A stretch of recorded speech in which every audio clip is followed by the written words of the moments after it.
Spooky Tuesday.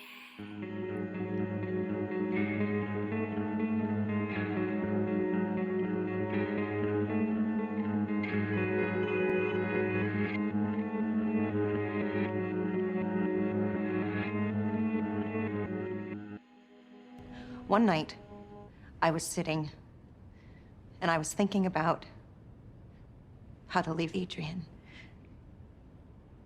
I was planning the whole thing in my mind. And he was staring at me, studying me. And without me saying a single word, he said that I could never leave him.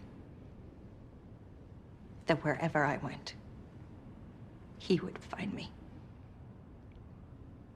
That he would walk right up to me, and I wouldn't be able to see him. But that he would leave me a sign, so that I'd know he was there. Hey guys, welcome back to Spooky Tuesday, a weekly podcast where we're breaking down all of our favorite slashers, thrillers, monster movies, and black comedies on the new scariest day of the week. I'm Sydney Thompson. I'm Monica Height. And I'm Chelsea Duff. And this week we were talking about one of the best movies probably that came out in 2020, but I think I only saw like 4 movies last year. Yeah. It's called The Invisible Man. And we'll just tell you the synopsis right off the back. I did not write this, to be clear.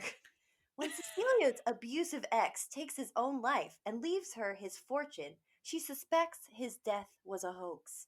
As a series of coincidences turn lethal, Cecilia works to prove that she is being hunted by somebody no one can see. Dun dun dun! Wow. That's a wordy one. That's a wordy one. But okay, I've seen this movie before. I love this movie. But what did you guys think watching it for the first time? I really liked it on the first go around. I didn't like it as much on the rewatch. Was it because the surprises were already spoiled for you, or? Yeah, like the surprise. Like once you know kind of what's gonna happen, it doesn't. Like it was just I don't know. It wasn't fun enough for me to want to rewatch it over and over again. Interesting, because when we watched it all together with a member of our spooky crew a couple of days ago, and I was excited to rewatch it because I was like, what about this? What about this? And I wanted to like revisit it and pay really good attention. And I did. But I don't know. I was like not scared, but I was entertained the second time around. I thought it was like an entertaining movie, but you're right. There were like the surprises being spoiled, I guess, ruined some of the suspense. But for me, I felt like I was so engaged because I was trying to be like, where is he? What's he doing? Like, when can we see him? When we watched it the first time, I had subtitles on. So like I couldn't hear any of the mechanical clicking and whirring or anything, just like my volume on my TV over the speakers like was not happening for me, I guess. But I could see in the subtitles that it was like clicking intensifies or whatever. So I was like, oh, he's there, I guess. And then this time I watched it with headphones so I could hear the clicking, but I didn't have subtitles on. So it was like an alternate guessing of like, where is he? When is he? Am I imagining something? And so it was kind of a different experience. I don't know if I watched it a third time, maybe it would be different if I was just like kicking back, showing it to a pal or whatever. But I actually love showing movies to a pal because then it's like you're getting to watch it for the first time again because you're watching somebody else watch it. You know what I mean? That's how I felt watching this with you guys. One, I feel like this movie, you guys were at a disadvantage because this was the last movie I saw in theaters. I said that last episode, but like this movie is so good in theaters because you're completely surrounded by all of the aspects. You can hear those little clicking sounds. The screen is huge, so the negative space when they do all these shots of like an empty space to give you the feeling that you can tell where the Invisible Man is, and they're just so much more affecting in that way, and there's no distractions. And so you can really get like you can feel that anxiety that she feels, like feeling like you're being watched but you don't know how that's possible. So that said, I was still freaking out watching it with y'all because for some reason, I guess I remembered movies better before the pandemic started. I remembered like every single fucked up thing that happened in this movie, like 30 seconds before it was gonna happen. So I was just like freaking out because I knew that she was like horrible things were gonna occur, but I was like, when? So I don't know. I really liked it the second time.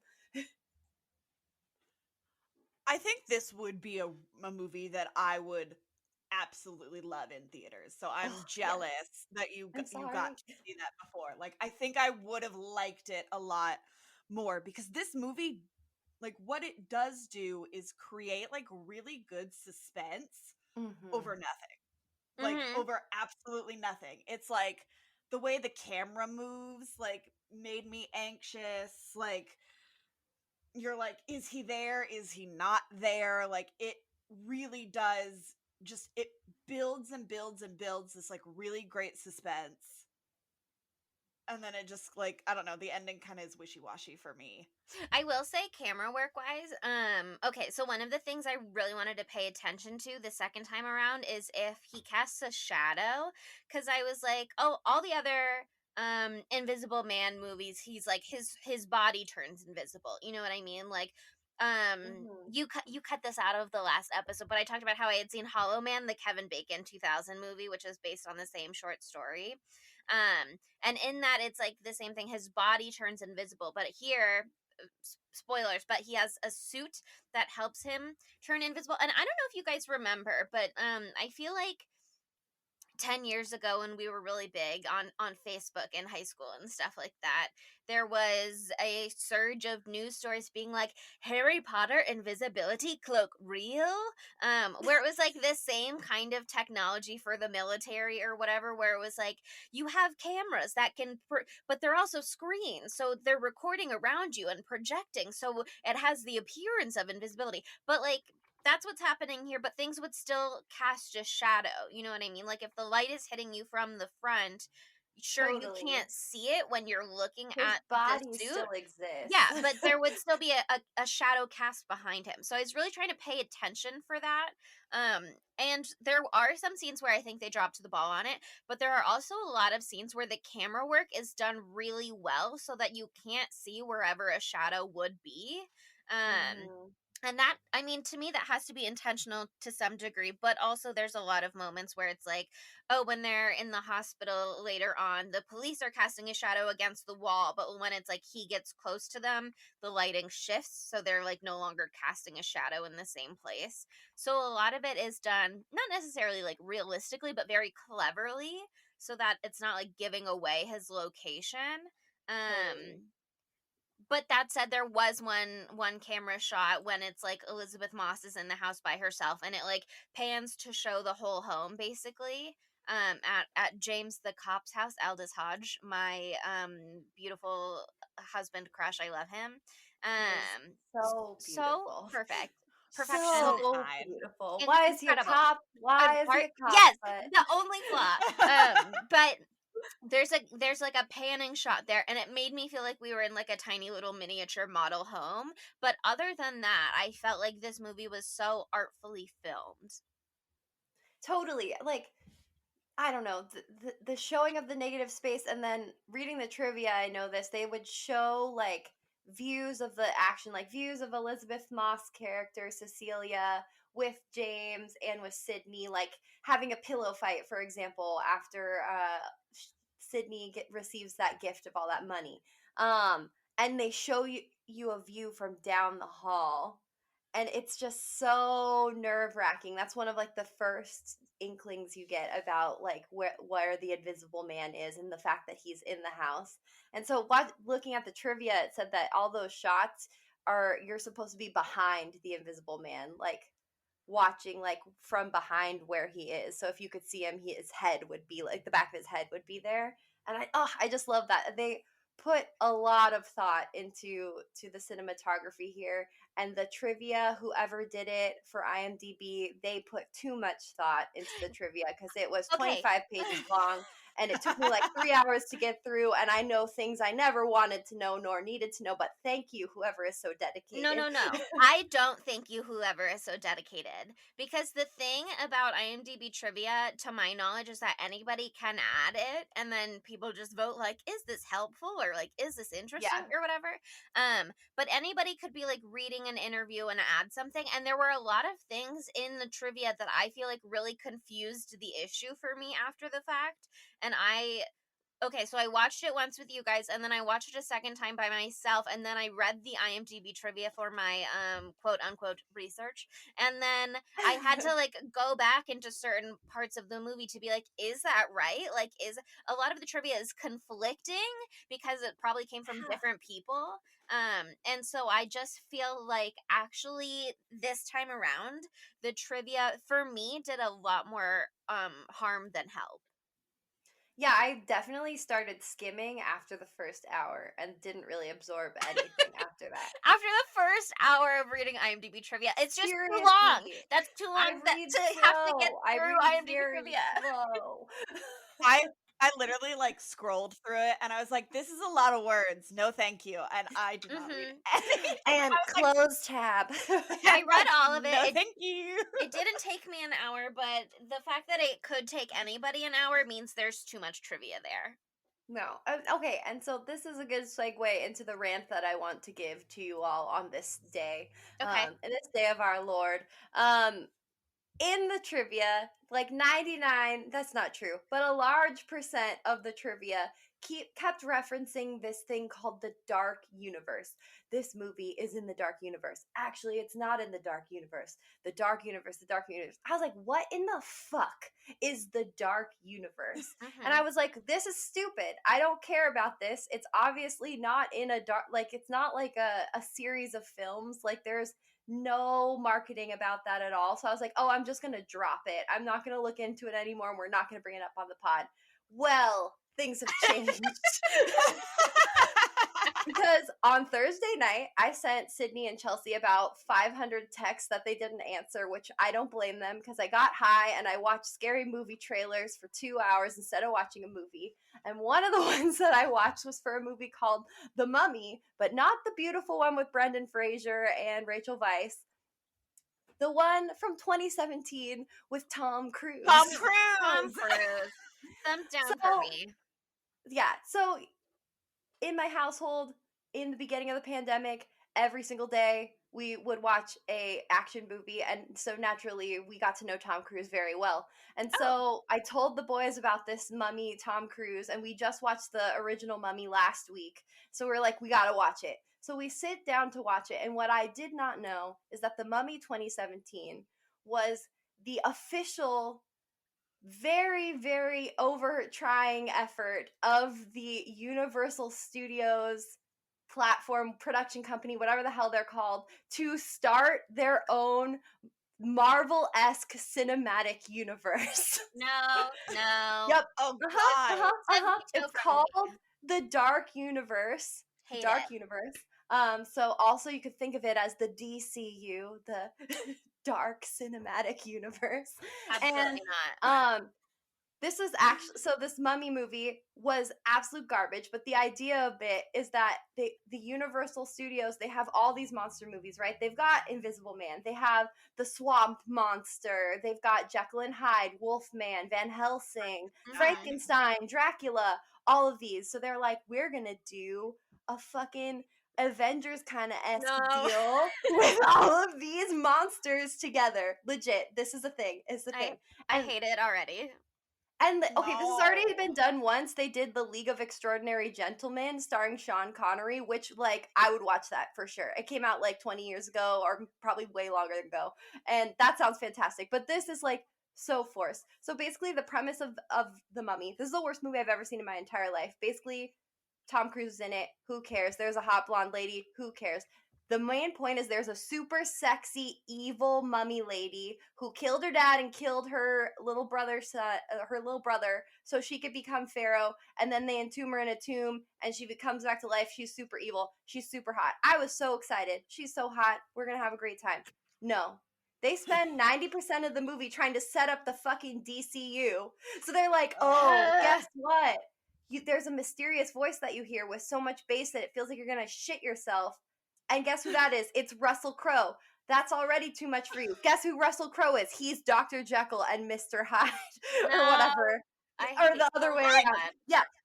And it was just, honestly, like, I can't tell you what happened. It was terrible. But basically, the movie came out in 2017, and this was the second Dark Universe movie. The first one was Dracula Untold, which came out in 2014, which was so panned that they stopped marketing it as part of the DCU or as part of the Dark Universe. And so this was going to be like the revamp. This movie, The Mummy, was so panned that they dropped the whole idea. Which is a shame because Sofia Boutella, who's the sexy lady, is like very sexy, and I like She's her. so sexy. And she's sexy in it, but she's barely in it. They're just like talking to Russell Crowe half the time. I was That like, is I so hate this.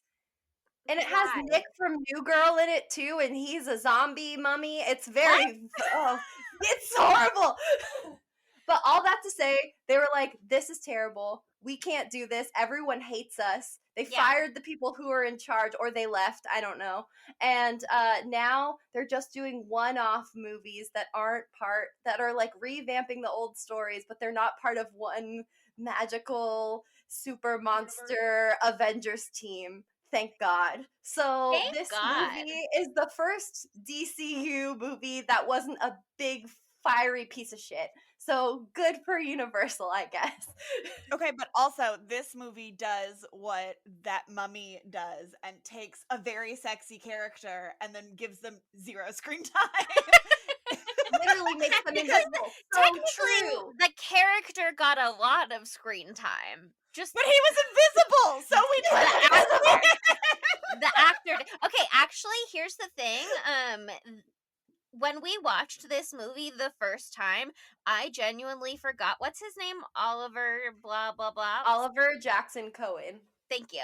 I was gonna throw a Tyler in there somewhere, which doesn't belong. I felt that. I feel Right? that for him. Oliver Tyler Cohen You felt can like add maybe in it could another be white right. man name. He's already got so many. He's got 3. Whatever. Anyway, so he obviously plays the Invisible Man. Adrian Griffin, perhaps, is the last name. That is true. Wow, look at me go. Okay, so when we watch this movie, I guess we see him in the beginning of the movie, but it's like such a glimpse, and it's at night, and it's like we see him through like a broken glass window or whatever. You know what I mean? Like we just don't get a good look at him. And then when we watch it the first time and we finally do get a good look at him at the end of the movie when she finally like goes over to his house, I was like, wait, this guy? And I like completely forgot that this was who was playing the role. And I was like, I thought Adrian Pasdar from Heroes was the main guy. And then I was like, why did I think that? And it's because his name is Adrian. And it's also so you just because thought they were using his I real was just name. like, yeah, he's just like playing himself, which would honestly be fitting if you've heard the Chicks' Gaslighter, you know what I mean? I was just like, oh, it's that frankly, guy. yeah, it is yeah. Natalie Main's ex-husband who was in Heroes and who did something with somebody on a boat.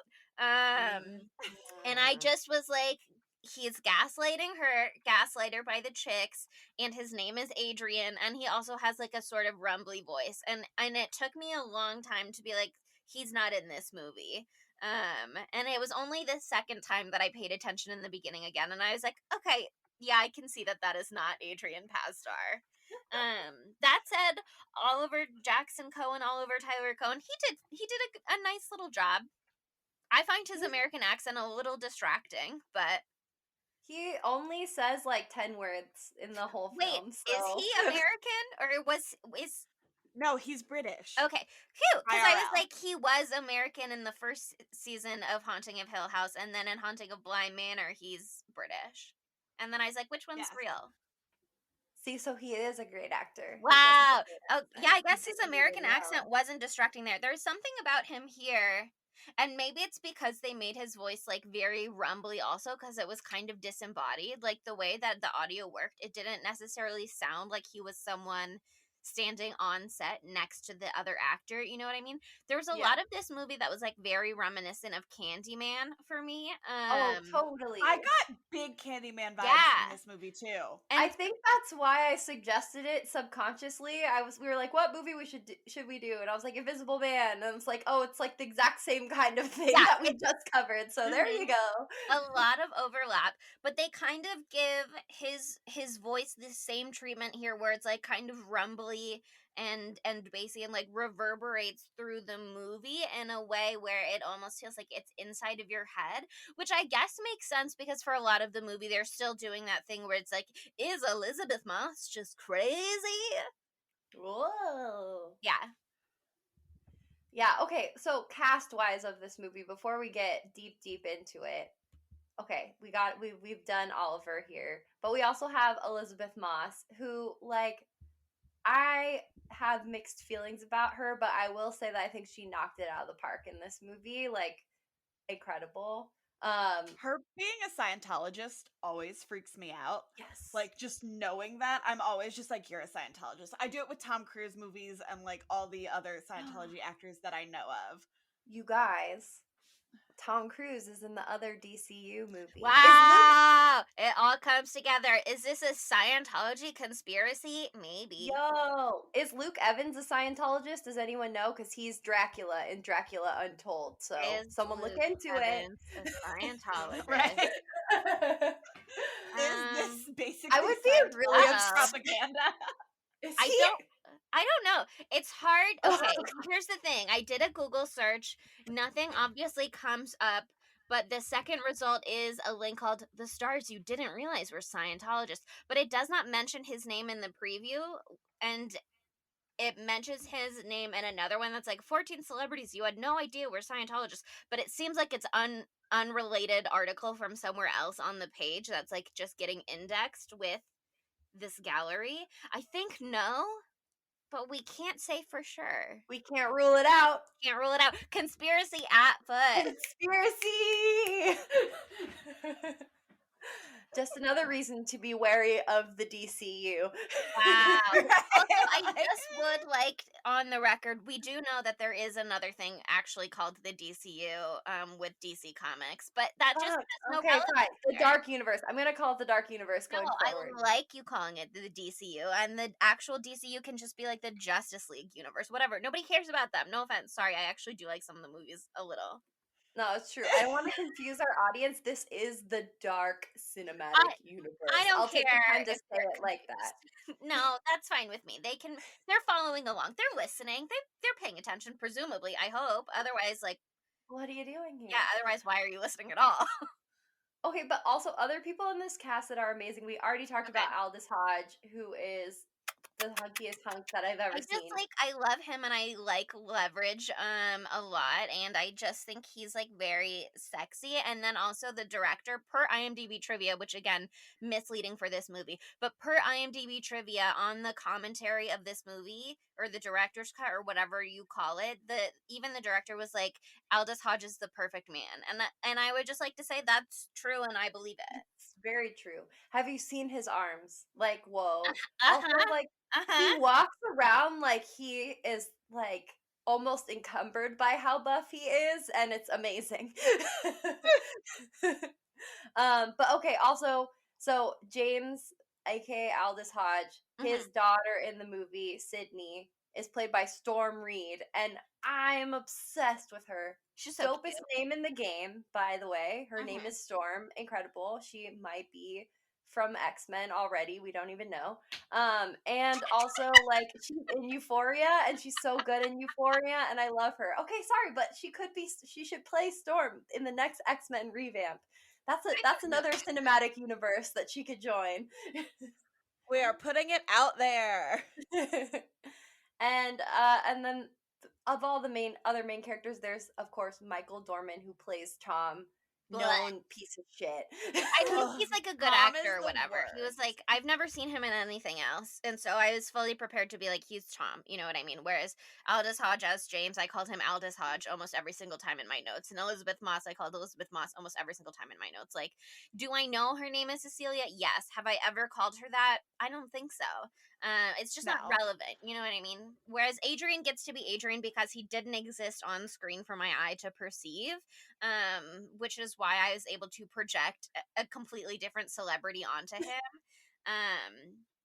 But Michael Dorman, great job as Tom, disgusting character, but lots to discuss about that Disgusting. later on. Yeah. So, okay, where do we want to start with this one? I mean, like, the beginning of this movie, we've kind of talked about it a little bit, but I really like how they just, like, drop you in and you have no fucking clue what's going on at the beginning. Like, I had seen it before, but how did it feel for you guys, the beginning part? It was definitely a bunch of us being like, is she doing this? Is she doing this? Like, we were definitely fishing for, like, what was happening, and And I Monica was was not not budging budging. on giving us I don't any know. clues. I don't know. I feel like at least with the whole her little escape plot, I mostly was following along, except I did think that she called somebody named Billy on the phone the first time, and I was like, who's Billy? Um and the only thing I didn't get is I was like, okay, clearly she's hiding. Why is she not hiding and instead standing in the middle of the road where she is most easily perceived? But that aside, I remember when we were watching and we like do our little text box chat as we're watching the movie where we react together, and somebody, maybe one of our spooky friends, was like, what did he do to her, do we know? And I was like, well, I don't even know that we needed to know, because I feel like I got everything I needed to get, which is just like, he's an abusive husband, you know what I mean? Mhm. And I didn't really need specifics, and we didn't like I mean, I guess we did get We some do find out. specifics, but also like they could have gotten more specific and I didn't need that. You know what I mean? Like, I feel like maybe that's not the case for other people, but I feel like I had all of the like cultural knowledge of abusive controlling relationships that I needed to walk into this movie and immediately be like, okay, I'm following. Yeah, I like how they don't, like, hand it to you. They, like, it does a great job of painting the picture itself. You know, they don't need to Mhm. say, hello, my name is Cecilia, and this is my asleep husband, Adrian, and he's abusive to me, and here's why. Like, it Yeah. just said it on its own. But that opening scene, I mean, like, it's just so stressful seeing her escape, and then you finally think she is getting out of there. She gets into her sister Emily's car, and then Emily does not. It's so clear that Emily has no fucking clue what the fuck is Yeah. going on, and I Yeah. wanted to punch her. Here's the thing, like, Emily's my least favorite character in this movie. I will say I my perspective of Emily is colored by the fact that I think I'm probably the only person in the world who watched the TV show that actress was on, called like The In Between. And it was, no offense to her, but not very good. And so that definitely informed my viewing, but I also feel like everything Emily does makes sense if, again, you are like super familiar with the dynamics of abusive controlling relationships and how totally. people like isolate their victims essentially from like friends and loved ones, and so you can kind of color the Emily Cecilia relationship a lot yourself. But if you aren't, it's like very, I mean, it was very frustrating the first time anyway, because I was like, why won't she just drive? Like, why is she shocked that this guy's abusive when he literally punched a hole through her car window? Like, why is she automatically believing this random email that anybody could have sent when it's like not hard to schedule an email to go out after the fact, even after you kill yourself? Yeah. um and the guy's literally like a tech entrepreneur, so like that really shouldn't be shocking. But I guess I reading the IMDb trivia and like thinking about it more, we have to, I to some degree, come in with the perspective that like Adrian has ruined their relationship, and Yeah, there's like that's super existing clear. beef between them that is never really referenced on screen, but we're just like supposed to assume has been there. And I think it gives you the pieces to assume that. I would have maybe liked to see a little bit more reference to it, you know what I mean? I agree. I feel like it would have made what inevitably happens to Emily's character like more emotional, because we would have been more invested in her, because she kind of just like, if you don't understand that, if you don't understand how abusive relationships can work, you're kind of like, this lady's a bitch. Like, what's going on? But it seems like to me, she just hadn't been having like any conversations or any relationship with Cecilia for a really long time. Like, she was seemed shocked even to have gotten the call to come pick her up. Yeah. So that's why she wasn't like there at the exact moment that she was supposed to be there, because she probably wasn't taking it as seriously as obviously Cecilia was. Mhm. And then like, yeah, it's clear she has no idea what was going on with her sister at all when she's like, what did he do to you? The And it makes more sense that she'd believe that her sister would say something like that to her, because she probably just like dropped off the face of the planet for years and years or like just prior. very possibly pushed her sister out of her life on purpose.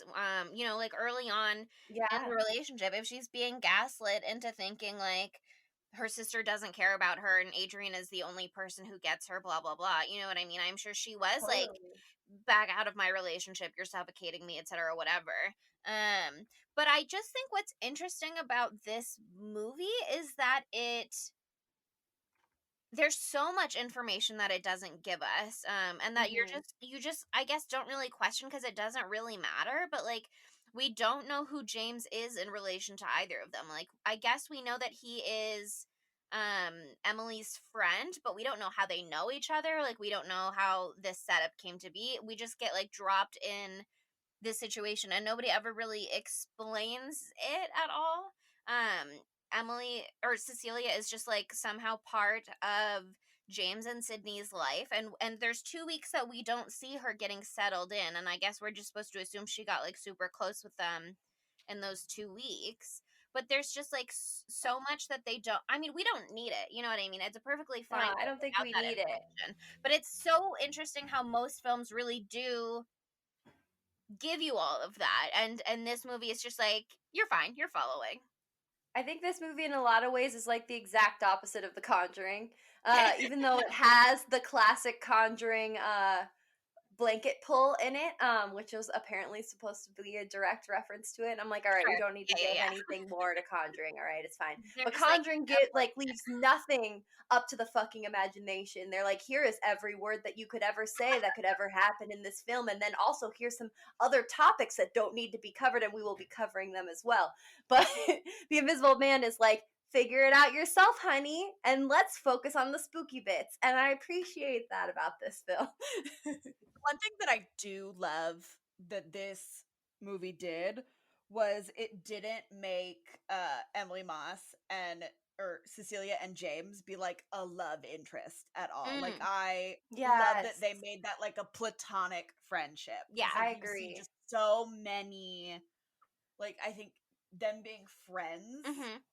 is so much just like, I love that relationship in this movie. It's Even though I don't know stronger. how they're Yeah. friends, I love that they're friends, and it's not like, like there's no like longing glances or Hmm. Yeah. like and you're just like, she is traumatized from her husband, I'm assuming. Boyfriend, husband, is it like Husband, I think. It's stated? her husband, yeah. Yeah. Yeah, like she's traumatized and they don't know exactly why she's traumatized. So like, thank you. I thought it was really beautiful that they just like skipped the whole romance thing, and they were just like, there's already a lot here going on, like you don't need that plot. And also, I Well, it think it would also have complicated the relationship with James in a way that like we need him. Okay, first of all, when Sydney gets smacked and then immediately is like, Elizabeth Moss hit me, I was like, why is that happening? But it did happen, and the fact that James Aldis Hodge immediately was like, I gotta get my baby out of here and protect her, I was like, if they had a romance plot, that would have made that moment like 1,000 times more complicated in a way that I think would have weighed down the scene, you know what I mean? I also think that that would have like diminished like the effect of like the true horror that the abusive relationship like Mhm. wreaked on Cecilia's life. Yeah. You know, it would have made it seem like even if it's not realistic, like even if she like started falling for him, which who could blame her? He's a hunky, He's beautiful perfect. man. Yeah, we've He's discussed. perfect in every single way. But that would have been like, oh, she's just moving on and Yeah. she's fine. You know what I mean? But I like Mhm. that they're like, she's not fine. She's really fucked up from all of She's this. she's really She's going through really Like, like it. Karen, fucked up. go check the mail. She's Mhm. I real fucked know. up. And that's the thing that sucks too, because like Adrian is such a genius that he's like planned this all out to a T. Like, because she was already so skittish and so scared from the get go, when she starts to get more paranoid, it seems like just like this casual at first advancement of what she was already feeling until she starts going like truly wild and crazy and scare quotes, you know what I mean? Mhm. Like, and also okay, like just the start of the Invisible Man like entering the from stage left, you know, the fact that when the sister comes by to tell her that Adrian is dead, um, and Elisabeth Moss character gets so fucking mad. She's like, "We had a plan. Why the fuck are you here? He's gonna follow you." And she's like, "No, it's fine. He's dead." He did fucking follow her right then. Yeah. Okay, here's another one of my IMDb trivia beefs. There was a piece of IMDb trivia that was like, oh, she took the shock collar off the dog and she put it in her bag, and then she went to James's house and he tracked it because there was a letter in the mail saying that he was dead as soon as the sister got there. And I was like, what are you talking about? And I went That's back and I not rewatched the scene and I was true. like, there was no letter in the mail. The scene where she gets a letter about the will, that's a different day after the fact. First, IMDb trivia was really trying to confuse me and make me feel like I had not seen this movie and I didn't know what I was talking about, and it was just It gaslit you. this. Ugh, ugh. It's true to theme, honestly. Honestly, the It whoever really wrote is. this was like, I'm going to be the Adrian to Chelsea and Fucking gaslight her and rude. make her think she didn't see this film. That's meta I as said fuck. it twice. IMDb trivia person, just so you know, and I was paying attention. I took notes. I took notes. So, okay, when's the first time that, besides the letter, so the letter is one of the first inklings, you know, that Mhm. something's amiss, because how the fuck do they know that she's there? But also, is the first time that we start knowing that there's some shit going on the kitchen scene, or is there anything before that? I think actually, there's Isn't one she thing. outside? Yeah. Okay, I think before the I think kitchen that's scene. first, right? Wait. I just watched this morning and I already don't remember. I Either know. way, Same. Okay, I think. Um. Yes. Okay, so the kitchen scene happens earlier on because I was still thinking about it when we got to this later scene, though. Because I wrote in my notes, you know, the knife, whatever. You see it like slip off the counter as he picks it up, yeah, essentially, and then also you see the bacon on the stove. I guess he just like turned the flame up, and it was enough that like yeah. the grease spitting out of the pan like Mhm. caught on fire, and then the whole pan caught on fire, whatever. I've done the exact same thing in my own home. Oh, you have? So yes, I started a grease fire, Ooh. and I I have was also started a grease fire. terrified, and I didn't know what to do, and so I just turned off the heat, and then the fire went away. So I saw them doing that, and I was like, I feel like you could have just turned off the heat, and the fire would have gone away, but it was more cinematic to use the fire extinguisher. So love it. I will say, when we were watching this movie the first time, I was like, I gotta get a fire extinguisher for under my sink. Like, I Yeah. gotta that feels like something I should have. But also just They have little mini ones that aren't cute. like a fire extinguisher. It's like a spray Aw. thing that like looks like dry shampoo, but it's a fire extinguisher. I love that. Cute. Also, Yeah. anybody listening, Storm Reed is right. You're not supposed to put water on a grease fire. You can smother it. Like, if you have a larger pan cover that you can put over it, or a pot cover, you can like smother the fire. But you have to make sure, I think, it goes out completely, because if you like take the cover off and you reintroduce oxygen, it will like surge. I've seen Backdraft. Anyway, Here at Spooky Tuesday, we care about your safety. We and so care. here's a few fun tips when you have a grease fire. Yes. Anyway, what I was getting at before that is I was still thinking about that later on, when she's like in the room maybe by her. Oh, that's what it is. Yeah. She's opening all of her new clothes that she bought. Mm-hmm. And you can And start she to hears hear something. the clicking, because I wrote, you can hear the clicking, the mechanical purring sounds like a cat.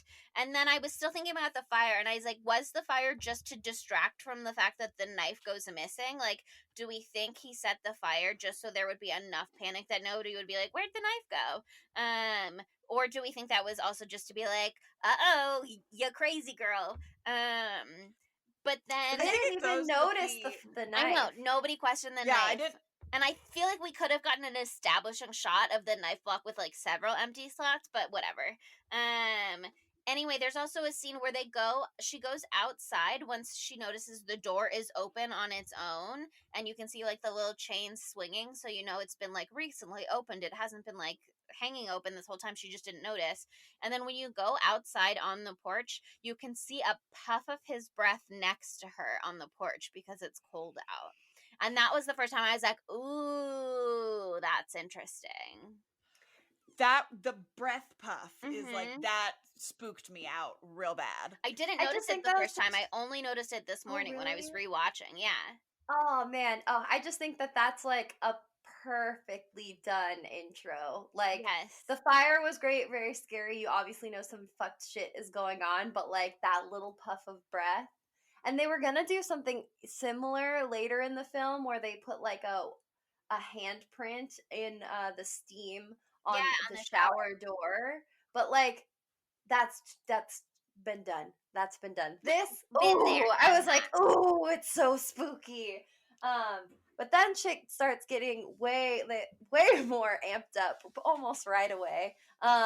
With that bedroom scene where cute little Cecilia and excuse No. me, cute little Sydney and Cecilia are all snugged up in bed having a lovely slumber, and things start to get fucked. Absolutely not. First of all, I will say the first time we watched that scene did really confuse me, because I was like, wait, I thought she had her own room. And it didn't occur to me that I was like, she's scared, so she went to sleep with somebody else. Yep. Until the second time. And then I was like, oh, I understand. But also, pulling the blankets off them and taking photos, like, she is a teenage girl. I know she is not the target, but also, like, leave Sydney alone. She is Yeah. baby, and you are taking photos of sleeping baby, you disgusting creep. Like, get out. Totally agreed. So creepy. And then like poor Cecilia's just trying to get her blankets back on. Like, can you imagine you think that there's someone in the room already, and then you throw the blanket on the chair, you're like, okay, I'm just being a little bit wild tonight. I need to go back to sleep. And then you try to pull the blanket and there's fucking invisible feet on it. No. How did he get No. out of the chair No. so quickly? That was one of my I don't questions. I was like, I feel like he got out of the chair so fast, but it had panned away from the seat of the chair where you could previously see his butt imprint, that you could no longer see like when the butt imprint had disappeared. He's a speedy boy. He is. He's very light-footed, I suppose. He has to be. He's been Okay, practicing for this. I have a question about like him being light-footed in the suit, him having extra super strength in the suit. Like, is it the suit that maybe gives That him makes him able to uh choke her out one-handed, lifting her 3 feet off the ground. yeah, and just like yeets her across a thing and like takes like 800 like armed security guards out at the same time? Like, is it the suit? Adrenaline, man. It's not the suit. I think he's just swole, I perhaps. think he's just swole, like our He's good like friend not James. ripped. He's like nicely buff, but he's not Sydney, like we only see him for 5 seconds the whole film, so there's no way to know for sure. that is There's true. no establishing shirtless shot. You know what I mean? Fair. Okay, fair. I can roll with that. I would love to picture Oliver Jackson-Cohen with the muscles of Aldis Hodge. So hopefully that's the scenario, and then we just don't see it under the white button-down shirt. I do uh, think being able to lift somebody up one-handed, choking them out, that is perhaps far-fetched, but maybe people can do that. I don't know, and I've never tried, and I never will, because that is don't don't choke people. I won't. Unless You it's shouldn't either. consensual. Sure. But I feel like even then, lifting somebody off the ground for choking interactions feels like dangerous. Maybe do it lying down. Here at Spooky Tuesday, we care about your safety. We're sex positive. We care about your safety. Yes. We want you to have fun, but not get hurt. There you go. Okay, a totally random question. Okay.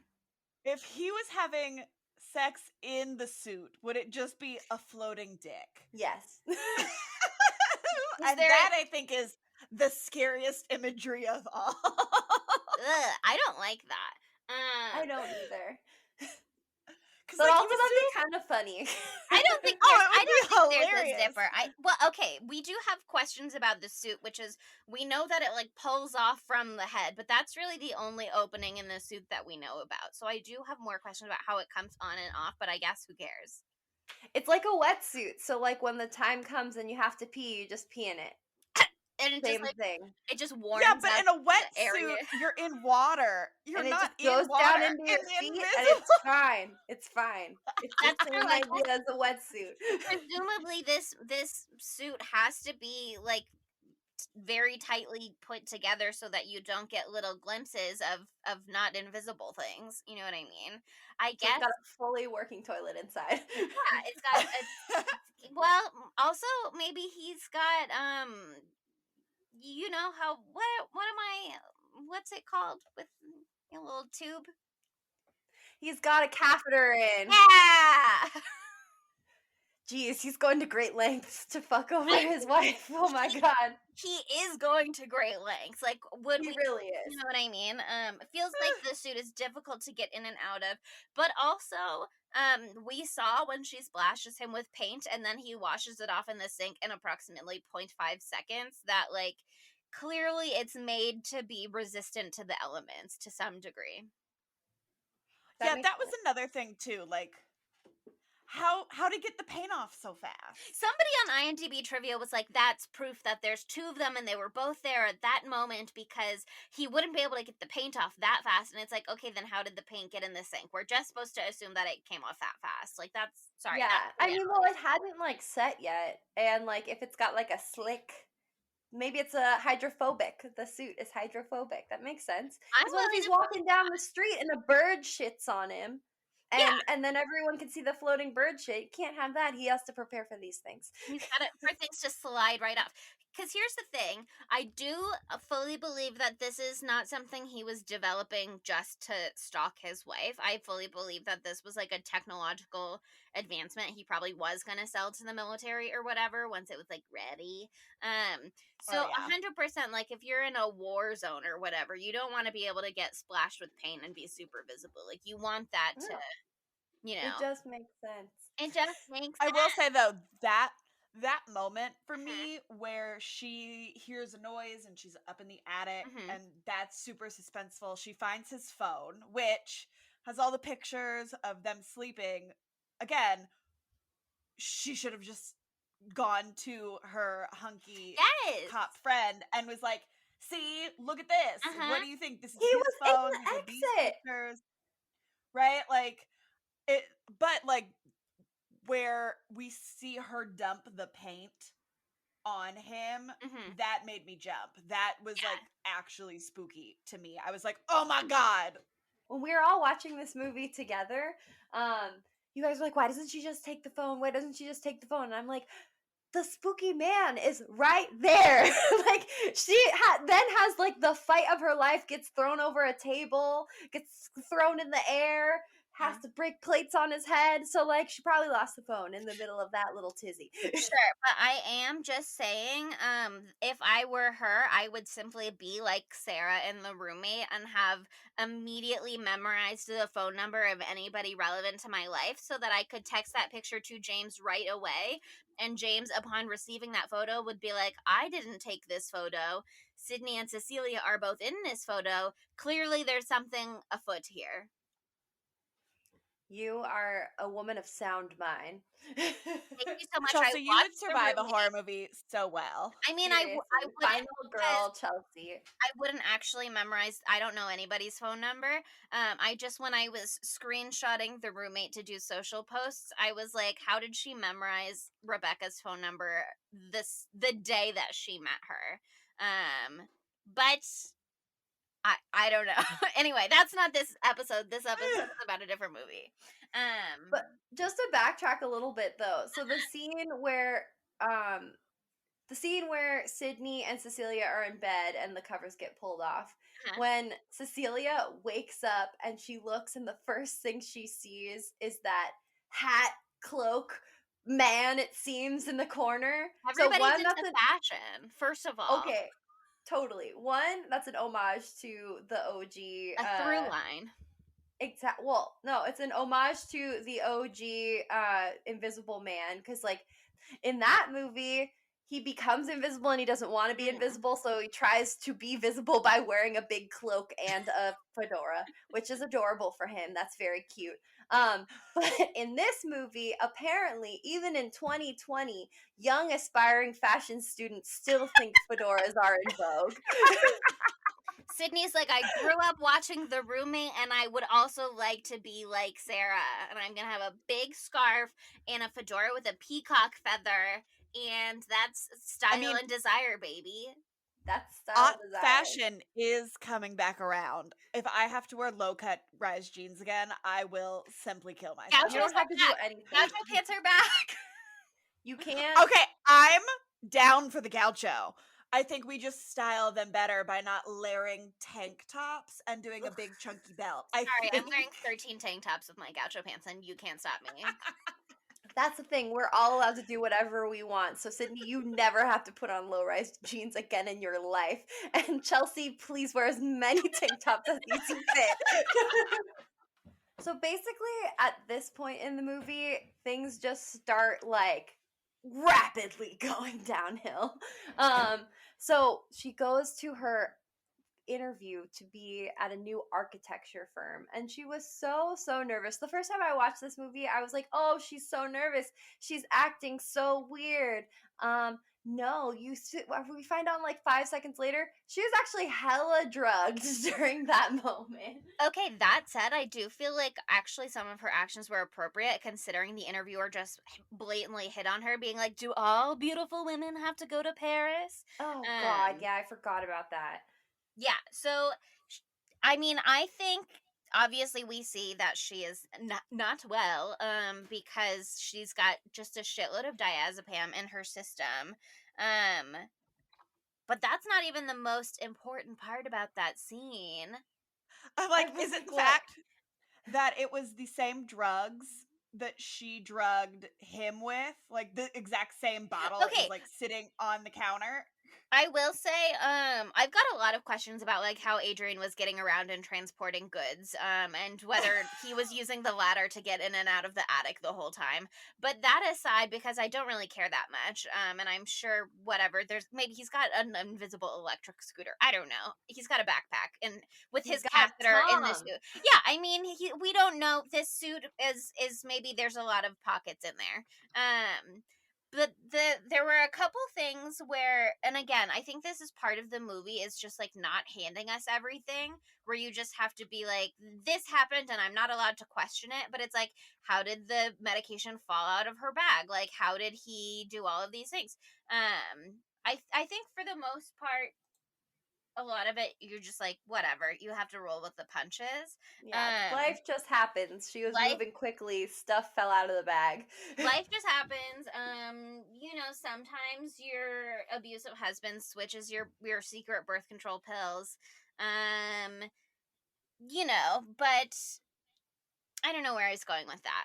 The one thing that really bothers me is that why is no one questioning the big bloody fingerprint on the diazepam when she brings it to Tom? She's like, "Look at this." I get that she sounds absolutely unhinged when she's like, "He's not dead and he's invisible." Like, that's a lot. But like, why is there blood all over her diazepam? Why is she not bringing that shit up? That's a big deal. It's his blood because It's he did his that blood. I big mean, punch through the window. yeah, I guess the simple answer for them to not look any further would just be like he punched through the window, and everybody knows that because presumably Emily had to get her car fixed, and so they're just like he got blood on it at some point, but she left with it, and so like the blood was from before he killed himself, which it was. But yeah, I guess there are a lot of things that people overlook in this movie, which is just I think has to come back to the explanation that like nobody believes that someone has the power to make themselves invisible, you know what I mean? So like in the scene in the restaurant with her sister when she's finally trying to confront her sister and get her help, where shit like really hits the fan because Oh we've god, seen this scene. yeah, we've seen Adrian doing some bad mischief, criminal, felony, mean, abusive, violent mischief. Don't want to downplay it. Hitting But a child. hitting a child. But for the most part, he has really only focused his attentions on Cecilia, and this is the moment where it really starts to have like lasting consequences for other people in her life. Which is just a taste of what he directly tells her later on at the hospital.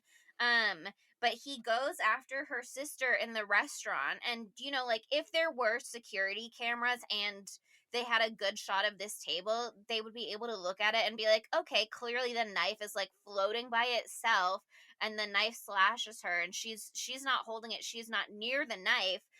There's something going on here, but the human brain is like so attuned to trying to answer questions that you know people sitting around her are going to think that they saw her kill her sister even though we know that she didn't. We saw that the knife didn't go into her hand until afterwards, and so I think what Tom is a piece of shit, so that's why Tom is like dismissing everything. But when it comes to James dismissing things and Sydney being like you hit me, it's just like that's the only logical answer, you know what I mean? Mm-hmm. And so even though it doesn't make sense for Sydney to jump to the conclusion that Cecilia hit her from across the room with no provocation, it's like you have to believe that if you're Sydney, because what else are you going to believe? And also the way that Cecilia had been acting, you know, she was literally just on the floor in the fetal position, hysterically crying. So maybe she's a little not all there at that moment. Two things. I wish in the scene where Sydney thinks that Cecilia hit her, I wish they were like physically closer together because like they were across the room. Like if I got hit like that and I saw a person like on the fetal position in the floor across the room, my first suspicions wouldn't be, "Oh my god, you hit me?" So it would have made more sense if they were just like a little closer together. Yeah. Two, if I ever tell y'all that I think an invisible person is stalking me, I need you to 100% believe me. Of course I Nobody will. in this movie even like approaches acknowledging the concept of ghosts, first of all. Yeah, like Why their would you not honey be is like even like here's a ghost? they're not right. Like if I was like, I think my dead abusive husband's ghost is haunting me, you'd be like, yes, of course he is. Let's fix that. And then to find out that it's actually him in a visible suit all along, that would have Yeah. been a better movie for me than like trying to hunt a ghost and to find out that he's real. It's actually that just a would've man been- in a mask. That actually is a very funny concept. I But would have loved that. the thing with Emily for me when she gets the email and she doesn't believe it, it's like you can believe that there is like history there. The thing with Sydney assuming that Cecilia hit her, you kind of just have to roll with it because to me it's like the logical if everybody there was reacting with 100% logic and reason and Sydney does not have her own history of like violence against her, you know what I mean? She's freaking out a disproportionate amount, and you could say it's because like she knows that something funny happened, but she doesn't understand what it is, and so it's like panic to the fact that it's like, I'm assuming you hit me because I don't know how else I could have been hit, but also I saw that you were like across the room essentially, so I know that that's not quite right either, and that's why she's freaking out. But the thing is that like Cecilia is an abuse victim, and so if she's lashing out in inappropriate ways, why would you not give her some space to be like, okay, Sydney's just gonna go and be in her room and lock the door with her pepper spray for the night? You know what I mean? Like, why would you be like, we have to get her out of the house until the next day? That's what doesn't make sense to me. They like vacate the premises. Yeah, I mean, I don't have the same perspective as you guys about like them being too far away for it to make sense, because like they literally were like both leaning down towards each other to like get onto their knees to stand up, and she was looking at I the ground but guess. not looking at Cecilia. So I don't Mhm. agree with you guys, but that's fine. But also like there had been so many little things that were obviously freaking James out like a shit ton, and so like then Sydney gets punched in the face and he's like, all right, gotta go. And like I understand that too. It's just like Yeah. Adrian had already been doing such a great job like setting the dominoes in order, and then boom, he hit him and they're all knocking down and no one trusts her anymore. Yeah, I guess fair enough. So okay, after the most unexpected murder that I've seen in a while. Because, like, Truly so shocking. it was so shocking. Like, you think you're safe when you're at a restaurant with a million people, but no. And also, like, watching it with you guys, I had my hands over my eyes that entire scene. Like, just like, Mhm. oh, they have no idea. But anyway, I mean, them things, like, shit has already hit the fan, but shit is really hitting the fan. It's spraying everywhere. It's disgusting. They take Cecilia to the psych ward, I guess, and I guess, like, why not the police station, but whatever. immediately to the psych ward. Okay, well, like maybe that was like a nice thing from James too, because like That's going true. straight, like he's like, she needs help if she's doing this, so like take her to go get help. But okay, that moment though, right after she is like restrained and sedated and she's screaming like, Candyman.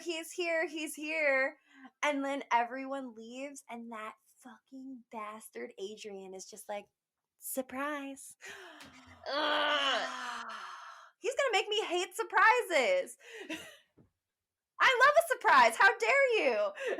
I hate surprises, and so if somebody was doing that to me and then all of a sudden was like, surprise, I'd be like, it is on site. Ha ha ha. Jesus Christ. It took me 1 second to get why you were laughing. But then it was very cute. I liked it a lot. Like, as soon as I can see you, motherfucker, it is Yeah, on. Come on. But okay, it's just I was really freaked out in the midst of this whole like psych ward scene, because when she finds out she's pregnant and they said it must have happened in the last month, I was like, how long has Adrian been dead? Yes, like, is Because there I was some invisible like, fuckery going on even worse than what we've literally, seen? yeah. But I I don't think there was. No, I don't think so either. Because then we find out that he replaced the birth control, right? Yeah, and there it's only been like a few days since we first saw her at James's house, and that was 2 weeks afterwards, and the nurse says something like it must have happened in the last month, which is like very confusing timeline-wise for calculating pregnancy, because when you're like 4 weeks pregnant, it means you only conceived 2 weeks ago, because it goes from your last period. And so it's like kind of up in the air, but I guess we're supposed to assume that it happened like right before she left. But then it's like, does the suit have a dick hole? Stop! I don't want to talk about No! this dick It hole. goes back to No. that. Like, does No. the suit, does it have an invisible Also, dick hole? I mean, obviously the concept of him within the confines of their marriage pressuring her to have sexual relationships with him and make a baby is like already dark and grim enough. I don't need to confront the concept of him in his suit while she's unconscious, possibly with the diazepam or whatever, anything happening at that point, I I can't don't need, even. yeah, I don't need No. that to enter into this realm at all. I would like to just be like, it happened before we even met her within the confines of this movie, and that's not Yeah. my business, and I don't need to address it further.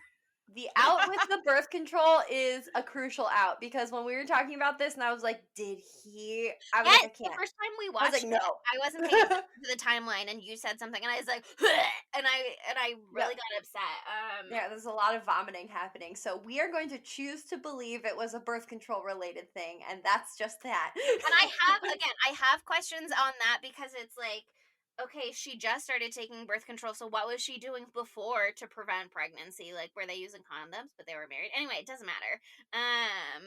But I had questions, you know what I mean? But anyway, that is not what's important. What is important is all the badass final girl shit she does in the hospital. She like yoinks the pen, she fakes a suicide attempt, she Oh, stabs the fuck out of him while being like, fuck you. oh, Iconic. Um, iconic. yeah, and then she's like chasing after him with the gun. Oh my god, I just thought that she was really killing it. And I will say the only person who was not killing it during that sequence, much as I love Sydney, I think if you're in your contained bedroom and you spray pepper spray and then you run through that cloud of pepper spray, it's not going to go as well for you in real life as it did for her in the movie, which is still not well, because the Invisible Man did yoink her right back. But if you spray pepper spray in a closed room, it's gonna be bad for you no matter what. And then Mhm. especially if you run directly towards where you just sprayed it. Totally.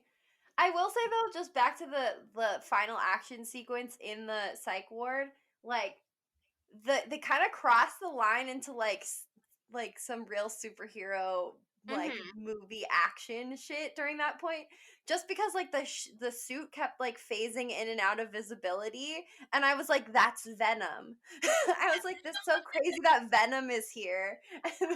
Like Venom would have a crazy fight sequence in a psych ward. I can see that happening, and so I was like, okay, they're going way too hard in the dark universe thing here now that I know about it. But I still thought it was really, really, really well done. In the psych ward, I love that we also learn that Tom is a true piece of shit in this Oh, movie as Yeah. well. And yes. trying to be like, if you keep the baby, you can do all this kind of stuff and blah, blah, blah, blah, blah. But I love that she's so smart and being like, I'm going to try and kill myself to get you to come Show so that yourself, way we bitch. can, Yeah. yeah, to show yourself. And I think, like, Tom, like, him being like, oh, we know about the baby and we know about all these Ugh. things. Mm, Like, ugh. it's so. Like, He we says, always got "We'll be grimy watching," vibes from and I was Tom. like, "I will murder Yeah. you. I So will murder gross. you." But here's And the thing. I also feel like there is room for a whole other movie from Tom's perspective where he is also to some degree a complicit but a victim, you know what I mean? Where he also says yeah. like, "My brother controlled me my whole life," and she says to him like, "Your brother controlled you and I felt worse for you because there's no escaping when you're literally blood related." Um Mhm. and there's a moment when, in the first reading of the will scene, where he's like, I felt relief when I found out that my brother died. And when you know the twist, you can kind of watch the movie and see, like, I think he's being honest when he's saying, I felt relief when I found out he died. And then I found out he was not dead and he was going to use me to do his bidding. And then you're kind Yep. of like, that blows. That said, Cecilia didn't murder anybody or try to. No. So No. clearly, there are degrees that you can resist. And Tom just sucks, and I hate him. And I didn't think there were too many like super memorable quotes from this movie, but I just want to give some shine to this quote. It's Cecilia talking to Tom in that scene where she finds out that he's in on it, and she says, "I used to feel sorry for you, the blood relative of a narcissist sociopath, permanent punching bag, handcuffed to his wallet. But now I can see you for what you really are. You're just the jellyfish version of him. Everything but the spine." Oh, I wish Absolute I could burn. say something so mean. Absolute burn. My brain doesn't work that fast.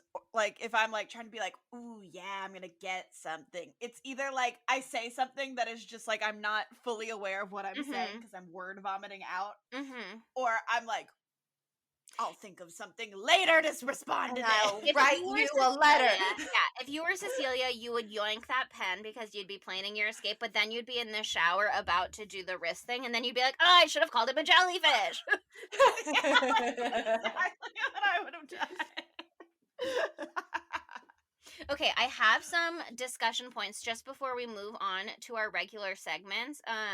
There was a piece of IMDb trivia where apparently the director from the director's commentary was like, critics pointed out all of these plot holes, but joke's on you because in my head I have logical answers to all of these things.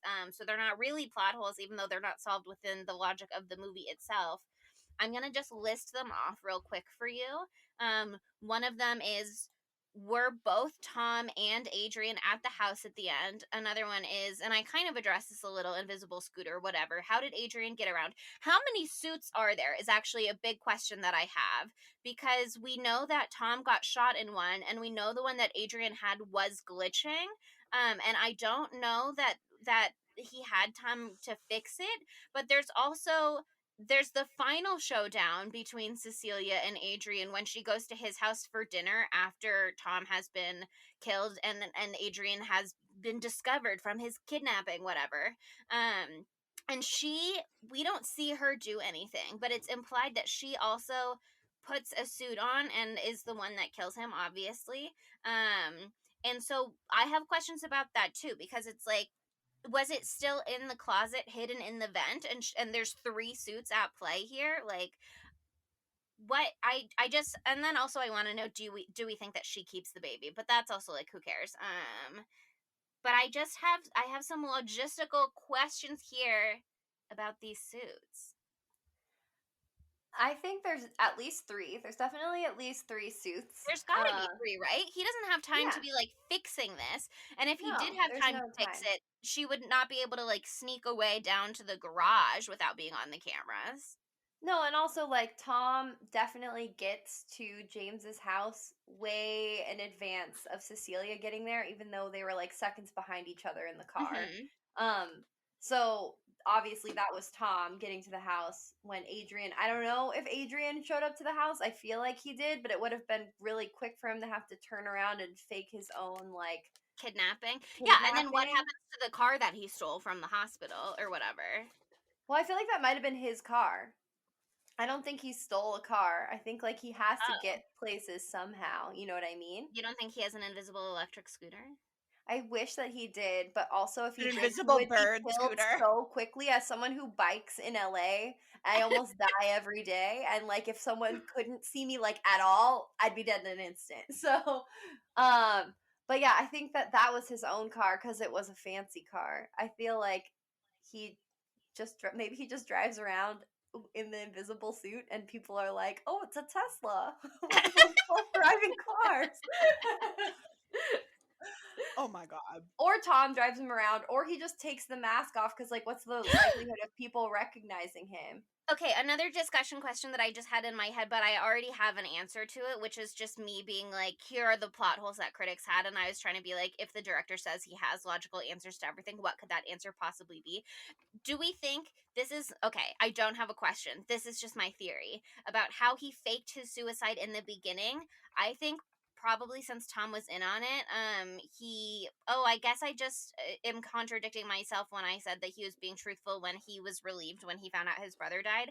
I guess he just faked his own like death photos, and then Tom took them, or I guess maybe he could have taken them himself, but obviously he just like paid a maid at this hotel to say that they found the body. You know what I mean? Like, when you're rich, you can get people to say anything you want. Yeah, does there have to be like a death certificate and shit though? Like, was it entered into the record or was there any I sort guess of like we don't official know, business? because if nobody's contesting the will, and his brother is the lawyer for his will, and his brother knows that he's alive, and his brother can just be like, oh, let me give you some money. You know what I mean? Why would you be like, let me see the morgue certificate, when he's like, here's an urn full of ashes right here? Like, True. presumably everything that we saw on screen would be pretty easy to fake, other than the news article, I guess. But even then, clearly he had a plan to get out of it at the end anyway, and he had a plan to get Cecilia off of murder somehow. And I guess the answer is just being rich enough to have whatever resources you want at your disposal. Seems like it. Oh, he's such a douche. I hate him so much. The big twist in this movie too is when the invisible suit is fighting James and Sydney, and she comes in and blasts them with the fire extinguisher. Which, was it, Monica, was it you where Chelsea was like, oh my god, fire extinguisher, and you were like, that's gonna be very important later in the film? I would never say that. Maybe I would it was fucking Danny. never spoil that shit for you guys. Maybe it was Danny. But they rip off the mask because she shoots him. Yeah. She literally just like puts like so many bullets into this invisible man, which And was we really blame her. no. But she takes off the mask and it's Tom. Aw. And I was not expecting that. And then but I think it got like, this movie kind of gaslights us because we don't get a clear, like, we know that it was Tom and Adrian, Mm-hmm. but like, we don't know. Like, the movie doesn't want us to know. It like wants you to think, like, is it a possibility that it was this? Like, we have to believe Cecilia, and where she's like, no, it truly has been Adrian this whole time. Like, he did this and this and this. But like, we don't have like actual proof. And so like, we get gaslight as well. I feel like this 'Cause, movie like, is. we have to believe her. I feel like this movie is super, super subtle throughout. They're not going to hand everything to you, but I They're feel not like going to hand anything to you in No. this movie. Not one thing. But I feel like everything is pretty easy to glean, and I am 100% on thinking that it was for sure Adrian, and he as well as admits it at the end. When he In does that the surprise line. Okay, because here's the thing. When they're at dinner and he leans over and he's like, is it a surprise that I know you better than anyone? Like, that was for sure a callback. And especially so because, and again, I don't believe IMDb trivia about this movie, but there is a piece of IMDb trivia where it's like they had to reshoot that line specifically, and I can only assume it's because there was not enough emphasis on the word surprise. To be like, anytime anybody says the word surprise, you should be thinking about how Adrian is a piece of shit. So I think that's his admission of guilt. That's She's the saying, I confirmation. won't get back together with you unless you admit to me what you did. And then he won't do it because he's not an idiot. He's not going to say, like, I did the thing where I killed everyone. But he says, I mean, that shouldn't come as a surprise. And he gets that twinkle in his eyes, in his sexy eyes, but he's a piece of shit. So I don't know. I like that it was so subtle. It would have been, I don't know. He never would have done that. He never would have admitted it. The one thing about the ending that I don't really like was, I hate that she kind of uses James to kill him. Yeah. I hate that. Like, she then becomes manipulative, and like, she kind of, you know, stoops on to Adrian's level and involves James unwillingly in all of this. And I just I think that was kind of a shitty friend thing to do. Like, I get why she would want him dead, but I think it's just like shitty of her to do that. It truly ruined the ending for me. I was like not down with it. I'm okay with it because like Survivor's got to do what Survivor's got to do. And she needed to reclaim her narrative, and she did. But also, while having him there listening in as a police officer, like, lends credence to her story. Like, what does it sound like to you? That's like one more person backing her up. She did have the video camera footage from inside the house that was not doctored. You know what I mean? Like, she didn't necessarily need him there to prove that this guy killed himself, especially, I mean, also like forensic knife angles, whatever, blah blah blah. You know what I mean? It's gonna look like he killed himself on his own. I like I actually like I think that she was so no holds barred vicious that she was like, I'm doing absolutely everything I need to do to cement the fact that I get away with this, because Mhm. the only way that I can live in this world is if he's not living in this world. But it does a Mhm. little bit suck that she fully uses James to do that. Yeah, I totally agree with you, but like that kind of she kind of needed that alibi from the outside perspective for why the hell she would go to his house with it out without it being suspicious. I know that they have the shared baby and the shared history and all that stuff, but like with the history of abuse and all the other things that she's been saying, that like really brings credence to her being at the house and not being there to kill Adrian, which she is in every right to do. He deserves it. Sorry. I also want to know about this whole scene. Hmm. How long does it take to get into and out of said invisible suit? And So if you fast, did that, would because your hair still look as good as here's it the did? thing. They sit down to dinner at like 8:07 p.m. and then she's like walking out the door at 8:23 p.m. because I looked at the timestamp on the video and I was like, "Damn, she's speedy sneaking into the closet to get the suit out of the vent even, or maybe she has it already. I don't know. I don't know how she gets a suit in her possession at this point. And I guess whatever. But yeah, definitely it was a tight turnaround from when they sat down to dinner to when she had slit his throat and was walking out the door and was like, "Bye, bitch, I'm taking the dog." Right? Like, Gotta say, it, love that Zeus survives the movie because I was very afraid from the like first few moments that Zeus was not gonna make it. But Zeus is everybody such a loves good Zeus. boy. Yeah, everybody loves Zeus. Even Adrian, who presumably was like to some degree living at his very fancy home. And the dog, I guess, just everybody was cool just leaving it there. I guess Tom knew that.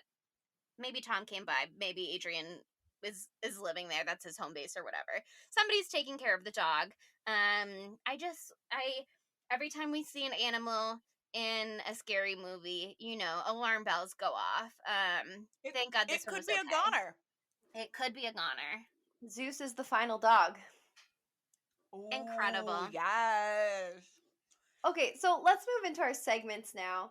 I don't Uh-huh. really know where to go with our first one, but could it be gayer? Obviously, anything can and should be, but Yeah. like, It I, could be gayer in the sense that it was not gay at all. yes. Um, but I don't there's no easy fix to Yeah. make it gay. I like in my mind just thinking that Emily was gay, and then she's Oh, like a high powered lesbian lawyer, and we love that for yeah. her. And it She would have does been get cool to have head. like a little hint of that, but like then also makes me sad that she died. So Yeah. I would have liked Adrian, because Adrian could be a girl's name if Oh. it was a woman. Like And I I know it's also Invisible Man, but I that would is have so liked to see. heteronormative, blah blah blah. Exactly. Yes. yeah. Yeah, And I would like to see a woman who could lift me up by the throat one-handed also.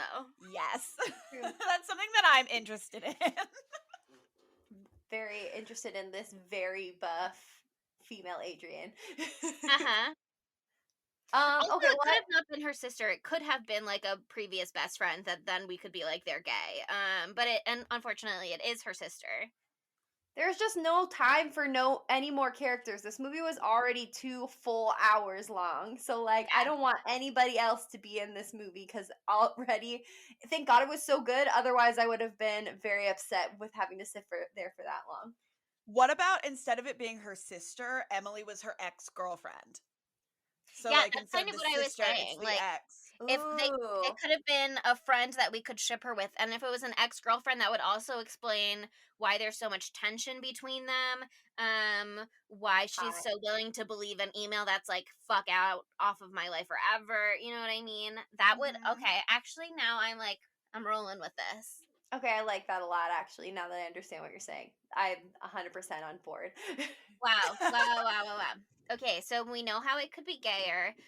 Where Also, could Oh, I have the perfect place for Maddie Lily, and it's obviously Tom. Yeah! Oh, we're in 100% agreement here. It's Like, Tom. he is Tom. He would yes. be so good at Tom. Yes, and I wrote that in my notes. But I also, I do my thing where I'm like, Maddie Lily at his current age would be a much older sibling to Oliver Jackson-Cohen. And so then it's like, okay, I think he's old enough to like be his, well, probably not quite his dad. Maddie Lily's probably like, I know we've talked about this before. He's probably like, He's in his 50s. yeah, he's 51, so he would have been like 13. Actually, I don't know. I didn't do math very fast in my head. But so for me, I think he would be a great Tom if we could time travel Maddie Lily. But if we can't time travel Maddie Lily, We I can thought always time he travel. yes, We me have that sometimes no. capability, Chelsea. We have the science, the technology is there. But I also thought he would be good in a smaller role as the interview guy, where he's like a little creepy, but also like maybe okay, and you just like don't really know what his vibe is. I thought he could slot in there. And I also thought that he could be just like a rando police officer at the hospital if we just want a glimpse of Maddie Lily. Because I Like, thought he could everybody be. did their role pretty well. Yeah, I agree. But I definitely want him He as could Tom. be. He's Tom to me. Fair enough. I would definitely want him as Tom. Okay. Okay, Okay. so the dumb bitch.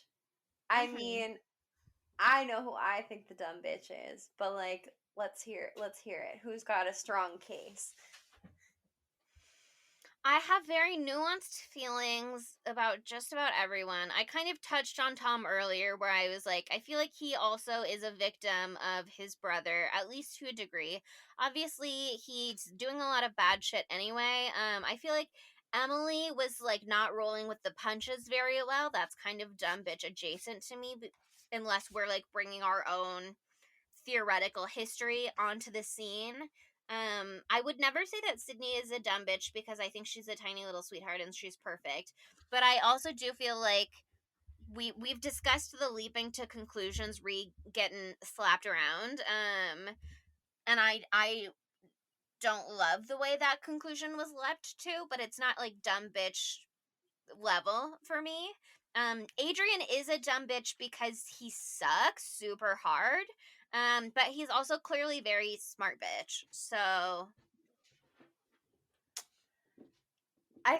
Adrian is the dumb bitch for me because he is an evil piece of shit motherfucker, and I'm so glad he's dead and he's a horrible person. And no one should be that oh, smart and also that actually, evil. yeah, Adrian is a dumb bitch because he fully underestimates Elisabeth Moss like at every opportunity. You know what I mean? Yeah.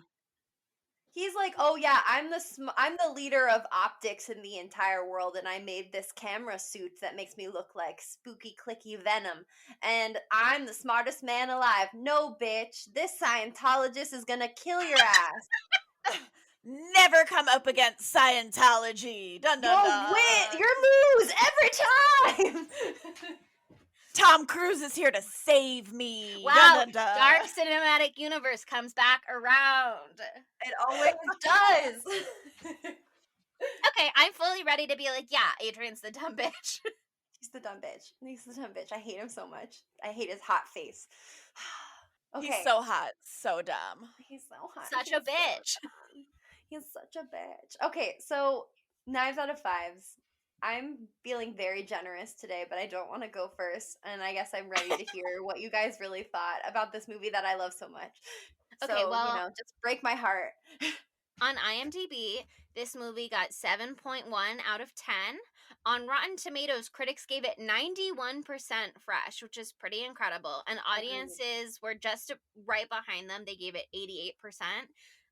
There were like a whole lot of nominations and awards listed on IMDb as well, all kinds of small film festivals. To me, the only ones that really stood out were that Elisabeth Moss was nominated for 2 People's Choice Awards, favorite drama movie star and favorite female movie star, and the movie was nominated for favorite motion picture. And so that's a lot of ringing endorsements right there. But where does that sit for us when it comes to Knives out of 5? Sydney, would you like to start us off? So I really liked. I enjoyed watching it the first time. I didn't really like it as much on the second time. Uh, it is a little kind of too modern for my personal taste. But I still am gonna give it a 3.5 out of 5. We're never Okay. gonna see eye to eye, Sydney. Yeah, I mean, I think a lot of that is your anti-modern bias. I also think if you had seen this movie in a theater, this rating would be a lot higher. You know what I mean? I also take issue with judging it off of its 2 days later rewatchability because obviously you're not going to be as excited. But still, like, it took me like, I had to like force myself to rewatch this movie because I didn't want to.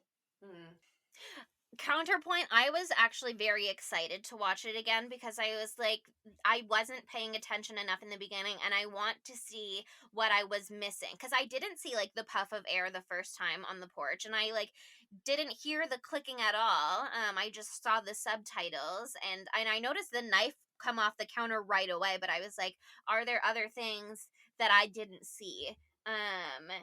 And so for me, I thought it was a really great second rewatch. If I had to rewatch it a third time, who knows?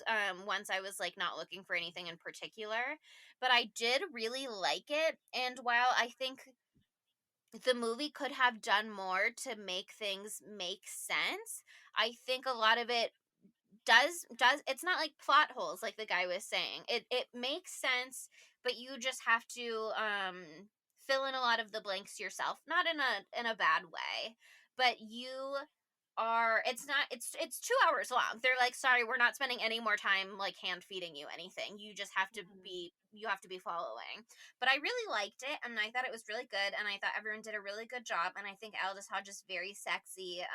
And so I think I'm going to give it like a 4.6. Hell yeah. Hell yeah. Okay, we're like right on the same page here because like this movie had the potential to be super super bad, you know? Like it's kind of a hokey idea, like especially with the original iterations of the Invisible Man where a man unwillingly becomes invisible and he's super sad about it. Which is sad and very sad, but I'm glad this movie wasn't that movie. I'm glad they took an idea and they did something completely new with it. I thought it was a really good, like, and fucked up, but portrayal of an abusive relationship and, like, an extreme, obviously, an extreme case, but, like, I liked how they handled that. And, I don't know, I thought that cinematically it was beautiful. I don't know, I was really impressed. The little clicky sound, fuck. That fucked me up so bad. So for me, I'm gonna give this one like a 4.66668. You know, like it rounds up to 4.7, but it's not quite there. And all I have to say is I really hope they don't make the planned sequel. No, Elisabeth Moss, shut up about a sequel. No sequel. On the dark What would a sequel universe, even be about? She has an invisible baby. I don't know. No. Oh my god, could you imagine an invisible baby just terrorizing everybody? Okay, I would watch like, that. Oh no, I lost my baby. There is some movie that is listed on the like announced movies for the dark universe, and it's called The Invisible Woman. And confusingly enough, it is going to be directed and starred in by Elizabeth Banks, not Elisabeth Moss. And so I don't know what to say about that. And then there's also on that same list an Invisible Man sequel. And so I think that probably this list is before they realized that their entire idea was stupid and bad and they canceled everything. So maybe it's outdated and let's pray that that's what happened. I really think Elisabeth Moss was just like, yeah, I had fun. I'd make a second one. And then the director was like, huh? He was like, all right, cha-ching. What are you? No, I think he was like, "What are you talking about?" I don't I think hope. I don't think any sequel is incoming, and I do feel like if they did one, they'd probably come up with a good idea because I thought this movie was really good. But also, I don't want it, and don't give it to me. And that's the gospel truth. Okay, so we got to close the book here on The Invisible Man, but God, do we have something wonderful for you for next week. Sydney, do you want to introduce it? Okay, we are getting the greatest performance ever by an actress, and that is Oh, from Jennifer Aniston in Leprechaun. Jennifer Aniston is in this movie. She's in this Jennifer Aniston is in Leprechaun, guys. How did y'all not know? Have y'all I've seen not I seen know this. literally nothing about this movie. Not one I bit. just know it came out the year I was born, and St. Patrick's Day is like my third favorite holiday. So I'm like, I'm ready for this, but I wasn't ready for Jen Ann. I need time to process. I'm excited for all of us to take a moment and remember the reason for the season with St. Patrick's Day. It is about the leprechaun and his plight. So thank you. But anyway, thank you guys for listening. If you liked what you heard, please follow us on social media. You can find us at spooky_Tuesday on both Instagram and Twitter. And if you're on Facebook, find us at Spooky Tuesday Pod. And while you're at it, why not give us 5 stars on Apple Podcasts? You got time. It's a pandemic. Bye, Spookies. Spooky Tuesday was created by Monica Height, Sydney Thompson, and Chelsea Duff, and edited by Sydney Thompson. Our gorgeously spooky tunes are all thanks to Tamra Simons, who you can follow on Instagram at Captain Tamra, and our podcast art is by Mary Murphy, who you can find on Instagram at the_moon_OMG.